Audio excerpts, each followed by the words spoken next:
ছেলেটা শুধু নিজের ঘড়িটা একটু ঘোরাতেই হঠাৎ করেই সে পৌঁছে গেল 2025 সালে। চারপাশের বদলে যাওয়া দুনিয়া দেখে সে ভয় পেয়ে গেল। ঠিক তখনই তার নাকে এলো খাবারের তীব্র সুগন্ধ।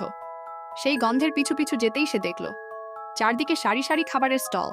বিভিন্ন রকমের খাবার দেখে সে একেবারে হতবাক। এ তো আইটেমের খাবার দেখে সে আর থাকতে পারল না। তখনই তার চোখ পড়ল এক চিকেনের দোকানে। তখন সে দাম জিজ্ঞেস করলো কত টাকা। দোকানি বলল 20 টাকা। ছেলেটা ক্ষুধা লাগার কারণে তার জমানো কিছু টাকা ছিল, তা দিয়ে নিতে চাইলো। তখন দোকানি বলল, এই টাকা তো নকল, কারণ তার জন্ম হয়েছিল 60-এর দশকে, এত রকম খাবার সে জীবনে কখনো দেখেনি। এ সময় সে জানতে পারে তার কাছে থাকা পুরনো নোটগুলো এখন আর সাধারণ নয়, ওগুলো এখন অ্যান্টিক হিসেবে গণ্য হয়। একজন মহিলা তাকে জানায় একটি নোটের বদলে সে দিতে পারে 60,000 টাকা। কথা শুনে ছেলেটা অবাক হয়ে যায়, কারণ তার কাছে ওই নোটের মূল্য ছিল মাত্র 20 টাকা। মহিলাটি তাকে নিজের দোকানে নিয়ে যায় আর টাকা দেওয়ার জন্য মোবাইল বের করতে বলে, কিন্তু ছেলেটা তো মোবাইলই চেনে না।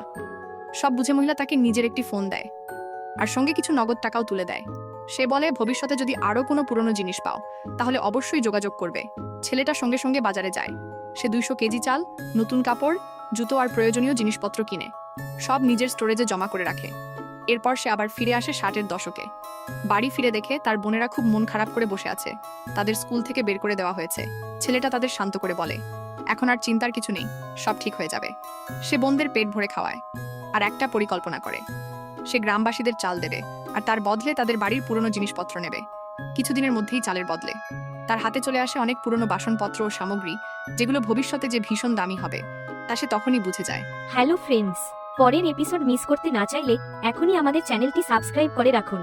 আর এমন সুন্দর কোরিয়ান ড্রামা যদি আপনি বাংলা আর হিন্দি ভাষায় দেখতে চান তাহলে কমেন্ট করে অবশ্যই জানাবেন। আপনার একটা কমেন্টই আমাদের আরো ভালো কন্টেন্ট বানাতে অনুপ্রেরণা দেয়।